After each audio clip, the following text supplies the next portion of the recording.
menghadiri acara kegiatan diseminasi budaya positif pada hari ini. Salawat dan salam kita hadiahkan untuk Nabi besar kita yang inginnya Nabi besar Muhammad sallallahu alaihi wasallam dengan lafaz Allahumma shalli ala sayyidina Muhammad wa ala ali sayyidina Muhammad. Yang sama-sama kita hormati Bapak Kepala Sekolah UPT SMP Negeri Koto 11 Tarusan, dan yang sama-sama kita hormati pemateri kita hari ini Ibu Lucy Destiani SPD CGP Angkatan 11 Kabupaten Pesisir Selatan, dan yang teristimewa Bapak-bapak, Ibu-ibu Majelis Guru, tamu undangan pada acara hari ini. Baiklah, tidak memperpanjang kalimat, langsung saja pada acara kegiatan kita pada hari ini. Yang pertama, pembawa acara yang sedang berlangsung, dan acara selanjutnya yaitu menyanyikan lagu Indonesia Raya. Tamu hadirin dimohon untuk berdiri.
Mohon duduk kembali.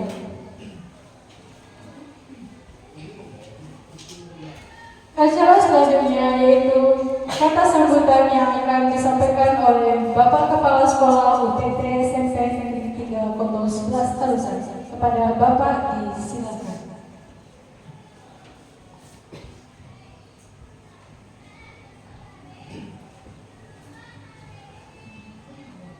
Bismillahirrahmanirrahim. Assalamualaikum warahmatullahi wabarakatuh.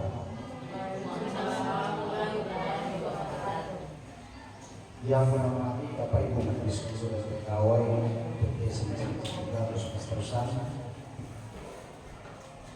Alhamdulillah, syukur ucapkan kepada Allah Subhanahu wa taala karena berkat rahmat dan berkah pada kesempatan siang hari ini kita masih dapat dari tangan untuk hadir di ruangan ini dalam rangka melaksanakan kegiatan calon guru penggerak angkatan 11 Kabupaten Selatan atas nama Lucy Destiani SPD. Sesi ini merupakan sesi keempat setelah beberapa hari dilaksanakan. Dalam sesi ini menangani sesi keempat, tentu kita berharap pendalaman terkait dengan presentasi dari positif ini dapat kita perhatikan. Karena sudah 3 kali pelaksanaan materi tentang budaya positif ini, kita berharap ke depannya memang betul-betul dapat kita terapkan, dapat kita laksanakan sesuai dengan tugas dan tanggung kita selaku seorang guru atau pendidik di sekolah sekolah. Ini sebenarnya hal-hal yang sangat positif yang bisa kita lakukan untuk kebaikan baik siswa maupun kinerja kita di sekolah. Karena ini kegiatan-kegiatan CGP ini supaya antusias itu ada, dan kita nanti kepada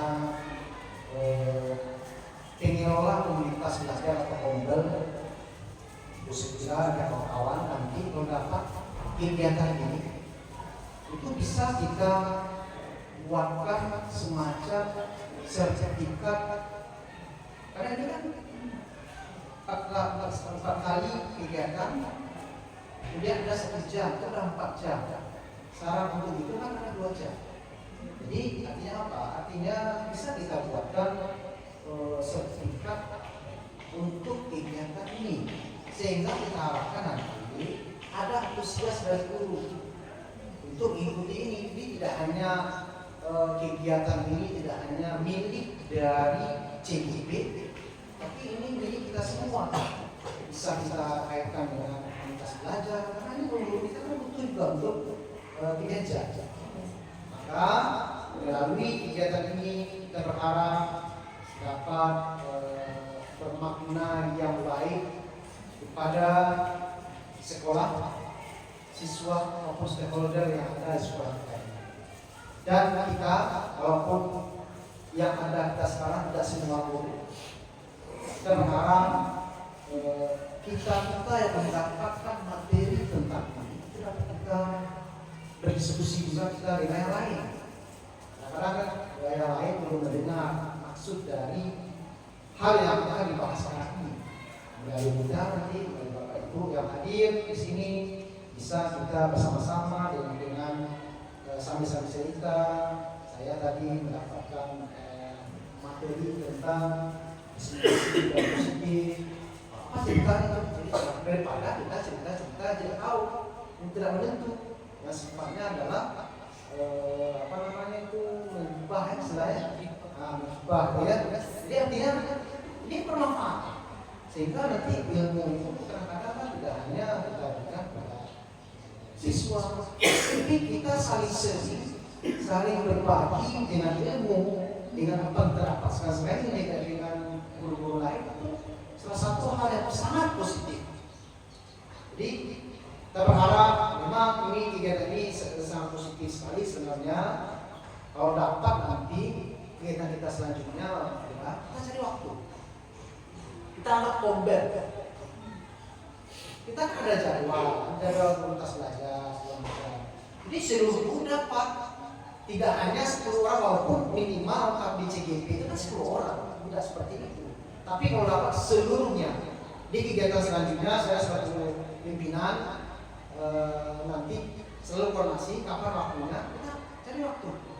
Kita cari waktu sesuai dengan jadwal kombel yang telah kita sepakati sebelumnya, sehingga kombel kita jalan, kegiatan CGP jalan, dan ada saling beririsan dalam kegiatan ini. Sehingga kita berharap CGP di sekolah kita yang ada 4 orang itu berjalan dengan baik, segala sesuatu dari kegiatan awal sampai akhir, sehingga menjadi CGP yang betul-betul dapat menggerakkan guru yang ada di sekolah. Barangkali itu saja informasi dan pesan-pesan dari saya. Mohon maaf, terima kasih sudah berhidayah. Assalamualaikum warahmatullahi wabarakatuh.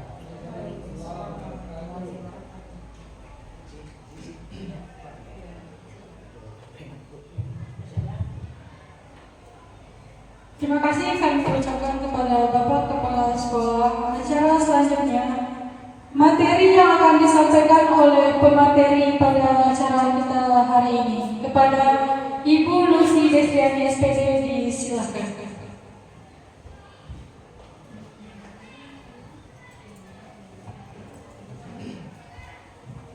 Assalamualaikum warahmatullahi wabarakatuh.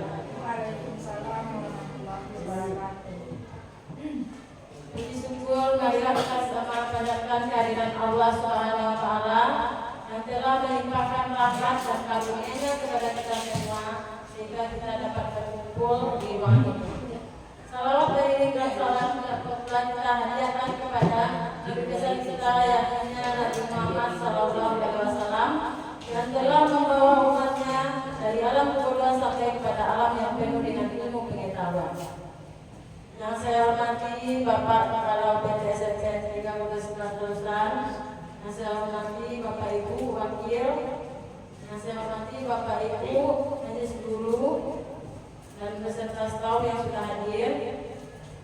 Baiklah, di sini saya ucapkan terima kasih kepada Bapak-bapak dan Ibu yang sudah menyempatkan hadir dalam acara diseminasi budaya positif saya pada hari ini.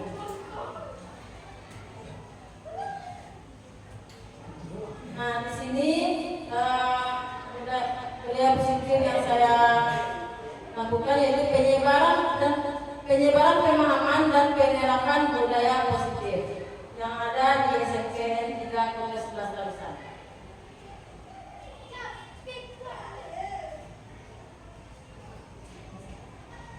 Nah, apa saja konsep utama dari budaya positif ini? Nah, mari kita lihat sama-sama ya Bapak Ibu. Nah, kita jelaskan dulu ya Bapak Ibu, budaya positif itu apa? Nah, di sini budaya positif merupakan perwujudan dari nilai-nilai atau keyakinan universal yang diterapkan di sekolah. Jadi budaya positif apa saja yang sudah kita lakukan di sekolah kita ini? Nah, budaya positif itu dapat mendorong murid untuk mampu berpikir, bertindak dan menciptakan sebagai proses memerdekakan dirinya sehingga murid mampu mandiri dan bertanggung jawab. Nah, ini ada konsep utama budaya positif. Ada 8 ya. Yang pertama, perubahan paradigma belajar. Yang kedua, nilai-nilai kebajikan. Yang ketiga, disiplin positif. Yang keempat, kebutuhan dasar manusia. Yang kelima, motivasi perilaku manusia. Yang keenam, posisi kontrol restitusi. Yang ketujuh, keyakinan khilaf. Dan kedelapan, segitiga restitusi.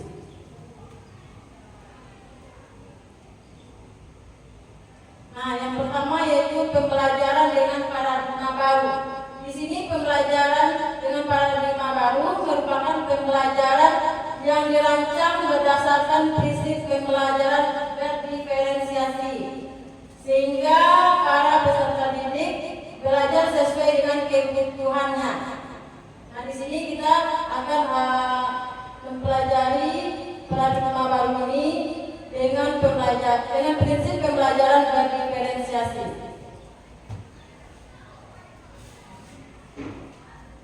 Nah, di sini ada mengubah paradigma stimulus respon ke pendekatan teori kontrol. Nah, di sini sudah kita lihat ada stimulus respon dan teori kontrolnya.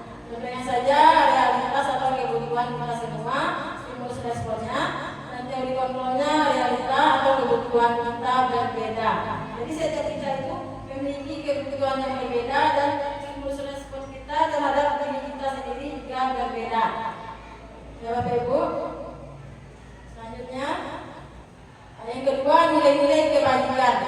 Nilai-nilai yang disepakati bersama lepas dari suku bangsa, agama, bahasa maupun latar belakangnya. Nah, contoh nilai kebajikan di sini, yang pertama profil pelajar Pancasila, yaitu beriman dan bertakwa. Yang kedua, berkebinekaan global, gotong royong, mandiri, kreatif, dan bernalar kritis. Yang kedua yaitu Ibu Primary Year Program. Maksudnya di sini toleransi, rasa hormat, integritas, mandiri, menghargai, antusias, empati, dan yang lainnya. Yang ketiga, keterampilan hidup. Nah, di sini maksudnya dapat dipercaya, lurus hati, mendengar yang aktif, tidak merendahkan orang lain, dan memberikan yang terbaik dari diri. Selanjutnya yang ketiga, disiplin positif. Bapak Ibu sudah tahu apa itu disiplin positif? Belum. Nah, di sini disiplin positif yaitu pembiasan hal yang baik yang kita lakukan, baik itu buat diri sendiri atau buat orang lain. Nah, sebagai pendidik, tujuan kita adalah menciptakan peserta didik yang memiliki disiplin diri sehingga mereka berperilaku mengacu kepada nilai-nilai kebajikan universal dan memiliki motivasi dalam diri menuju perubahan perilaku ke arah yang lebih baik. Selanjutnya, yang keempat, kebutuhan dasar manusia. Nah, di sini kebutuhan dasar manusia merupakan segala sesuatu yang kita lakukan untuk mendapatkan apa yang kita lakukan memiliki tujuan kita inginkan. Seluruh tindakan, semua usaha terbaik yang kita lakukan agar kebutuhan dasar kita terpenuhi. Nah, ada 5 kebutuhan dasar kita ya Bapak Ibu. Yang pertama, kebutuhan untuk bertahan hidup. Jadi kebutuhan ini maksudnya ada kebutuhan primer dan sekunder kita. Nah, yang kedua, cinta dan kasih sayang. Setiap kita itu sangat membutuhkan cinta dan kasih sayang dari orang-orang yang terdekat dengan kita. Yang ketiga, kebebasan. Kita juga membutuhkan kebebasan dalam hidup ini. Yang keempat, kesenangan. Yang kelima, kekuasaan. Nah, selanjutnya yang kelima, motivasi perilaku manusia. Tiga motivasi perilaku manusia di sini. Yang pertama, untuk menghindari ketidaknyamanan atau hukuman. Yang kedua, untuk mendapatkan imbalan atau penghargaan dari orang lain. Yang ketiga, untuk menjadi orang yang mereka inginkan, jadi menghargai diri sendiri dan dengan nilai-nilai yang mereka percaya. Nah, itu ada 3 motivasi perilaku manusia ya Bapak Ibu. Selanjutnya, yang keenam, 5 posisi kontrol restitusi. Sudah pernah Bapak Ibu mendengar sebelumnya ini Bapak Ibu? Belum. Nah, di sini ada 5 posisi kontrol kita sebagai guru. Yang pertama yaitu posisi kontrol penghukum. Yang kedua, posisi kontrol pembuat rasa bersalah. Yang ketiga, posisi kontrol teman, posisi kontrol pemantau, dan yang kelima, posisi kontrol manajer. Selanjutnya, contoh penerapan 5 posisi kontrol tadi ya Bapak Ibu. Contohnya ada kasus anak kita yang tidak mengambil seragam sekolah sesuai dengan aturan sekolah pada jam pelajaran. Nah, di sini contohnya sebagai penghukum, posisi penghukumnya berdiri di depan kelas selama 1 jam.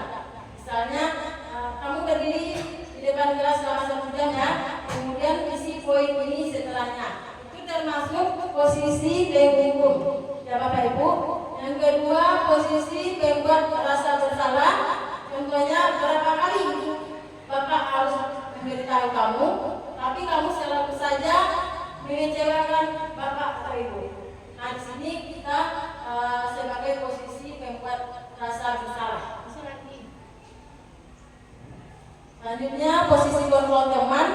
Ini contohnya, ayo dong ikuti aturan sekolah. Tolong bantu Bapak Ibu ya sekali ini. Nah, selanjutnya pemantau. Posisi pemantau di sini kita bisa mengucapkan kamu sudah melanggar pelatihan sekolah. Kamu tahu konsekuensinya. Setelah jam pelajaran selesai kamu kirim saya. Jadi ini contoh dari posisi kontrol sebagai pemantau. Selanjutnya yaitu posisi kontrol manajer.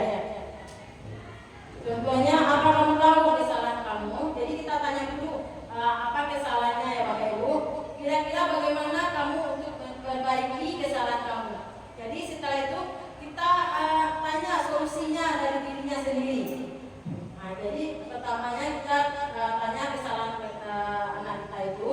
Lalu kita tanya lagi bagaimana caranya anak tersebut memperbaiki kesalahan tersebut. Jadi biar di posisi kontrol ini yang sangat kita perlukan sekali ya Bapak Ibu. Ada 5 kan posisi kontrol kita. Jadi yang paling diutamakan itu yaitu posisi manajer. Mudah-mudahan kita bisa melakukan atau mengaplikasikan posisi kontrol yang manajer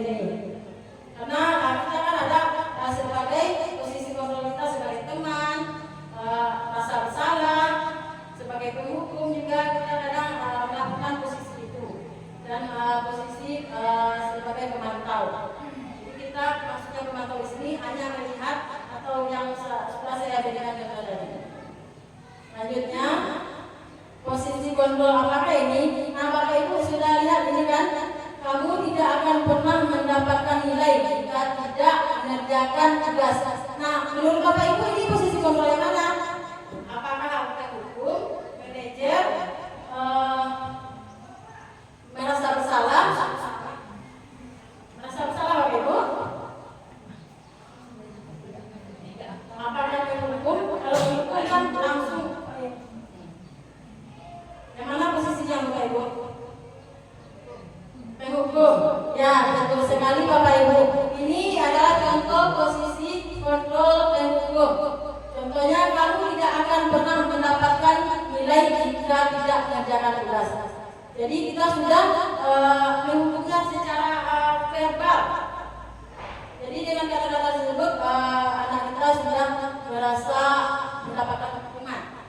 Nah, selanjutnya posisi kontrol selanjutnya ini, contohnya apa rencanamu untuk menyelesaikan masalah ini? Nah, menurut Bapak Ibu posisi kontrol apakah yang ini Bapak Ibu? Manajer. Setuju Bapak Ibu? Ya, posisi kontrol yang saya contohkan ini yaitu posisi kontrol manajer. Yang mana pertanyaannya, apa rencanamu untuk menyelesaikan masalah ini? Jadi kita menanyakan solusinya kepada anak kita. Jadi kita menanyakan solusi dan kita secara anak kita bisa mampu menyelesaikan masalahnya sendiri dengan kita menuntunnya. Nah, ini ada lagi pertanyaannya Bapak Ibu. Nah, ini ada ayo lakukan demi Bapak Ibu ya. Nah, menurut Bapak Ibu ini posisi kontrol yang mana? Berteman. Ya, ini posisi kontrolnya berteman. Karena ayolah lakukan demi Bapak Ibu. Jadi demi kita dan anak kita itu. Selanjutnya, nah ini ada juga contohnya Bapak Ibu kecewa sekali dengan kamu. Menurut Bapak Ibu posisi kontrol yang mana? Merasa bersalah. Ya, benar sekali Bapak Ibu. Ini adalah posisi kontrol membuat merasa bersalah. Selanjutnya, nah ini ada lagi contohnya, kamu tidak pernah benar melakukannya. Posisi kontrol ini yang bagian mana kita ambil Bapak Ibu? Pemantau.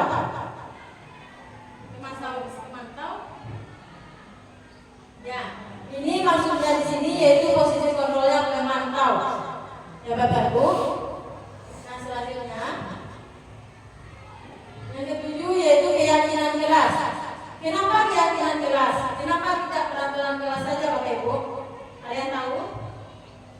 Apa beda keyakinan kelas dan peraturan kelas? Karena keyakinan kelas dibuat oleh semua siswa dipandu oleh guru. Ya, silakan Bu Deni. Assalamualaikum warahmatullahi wabarakatuh. Dalam hal ini saya tidak pernah membuat aksi nyata tentang keyakinan kelas. Jadi keyakinan kelas itu dibuat oleh seluruh siswa yang dipandu oleh guru.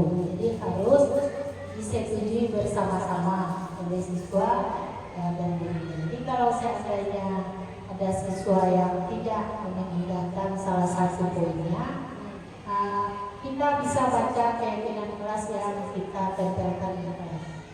Jadi anak-anak itu tidak akan merasa Kalau ini peraturan kelas. tidak merasa terpaksa dengan aturan yang dilanggar melakukan. Terima kasih.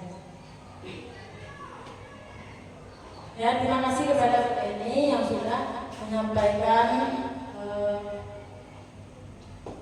dari perbedaan keyakinan kelas dan peraturan kelas.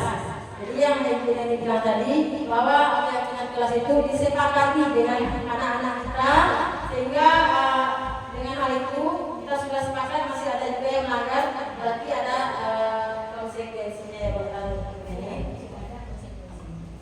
Nah, selanjutnya pembentukan keyakinan kelas. beberapa menentukan keyakinan jelas. Yang pertama bersifat abstrak. Yang kedua berupa pernyataan universal. Yang ketiga dibuat dalam pernyataan positif. Yang keempat jangan terlalu banyak agar mudah didengar. Yang kelima sesuai dengan kondisi sekolah atau kelas agar mudah diterapkan. Selanjutnya semua warga sekolah dilibatkan saat membuat keyakinan jelas. Jadi kita harus saling bekerja sama dengan anak ataupun gurunya dengan pembentukan keyakinan jelas ini ya Bapak Ibu. Nah yang kedelapan segitiga restitusi. Segitiga restitusi ini merupakan suatu proses dialog yang dijalankan oleh guru agar dapat menghasilkan murid yang mandiri dan bertanggung jawab. Nah, yang pertama yaitu kita harus menstabilkan identitasnya dulu. Berdasarkan prinsip, membuat kesalahan adalah bagian dari proses pembelajaran. Ini adalah contoh kalimat yang kita gunakan untuk menstabilkan identitas siswa kita. Yang pertama, berbuat salah itu wajar. Jadi kita menstabilkannya dengan kata berbuat salah itu wajar. Nah, selanjutnya tidak ada manusia yang sempurna. Ibu atau bapak juga pernah melakukan itu. Nah, jadi ini contoh kalimat yang kita gunakan untuk menstabilkan identitas dalam proses restitusi tadi ya. Nah selanjutnya kita harus validasi tindakan yang salah. Berdasarkan prinsip setiap perilaku berupaya memenuhi suatu kebutuhan tertentu. Contoh kalimat yang kita gunakan bisa menggunakan contoh seperti ini. Kamu pasti punya alasan maka melakukan hal itu. Jadi kita tanyakan alasannya apa sehingga anak tersebut membuat kesalahan. Jadi kita tanya dulu alasannya. Pasti ada alasannya anak tersebut berbuat seperti itu kan Bapak Ibu. Nah yang ketiga validasi tindakan yang salah ini lanjutannya. Kamu ingin menjadi orang seperti apa? Jadi nanti kita juga tanyakan ingin menjadi seperti apa kamu nak? Nah ini ada beberapa contoh kalimat yang kita gunakan ya Bapak Ibu. Nah selanjutnya ini refleksi. Dalam penerapan program disiplin positif ini, hendaknya guru memiliki standar kepribadian profesional sosial yang baik, di mana guru mampu merefleksi dirinya dalam posisi kontrol saat ini. Nah, bagaimana menurut Bapak Ibu tentang materi kita hari ini Bapak Ibu? Adakah pertanyaan atau jawabannya? Pas Bu? Bapak Ibu yang lain? Pas.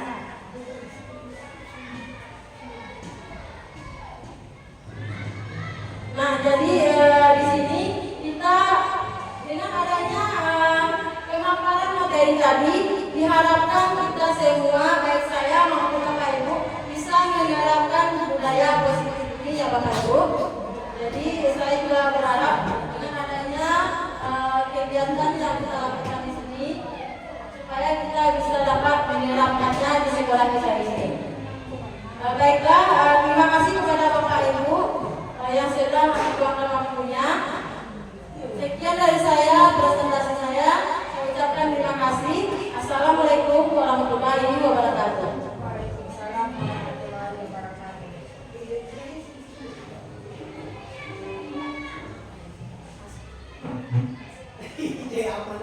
Baiklah, terima kasih yang kami ucapkan kepada pemateri kita pada siang hari ini. Semoga materi yang disampaikan dapat bermanfaat bagi kita semua, termasuk juga saya sebagai moderator. Baiklah, sampai di sinilah kegiatan kita pada hari ini. Saya sebagai moderator, jika ada kata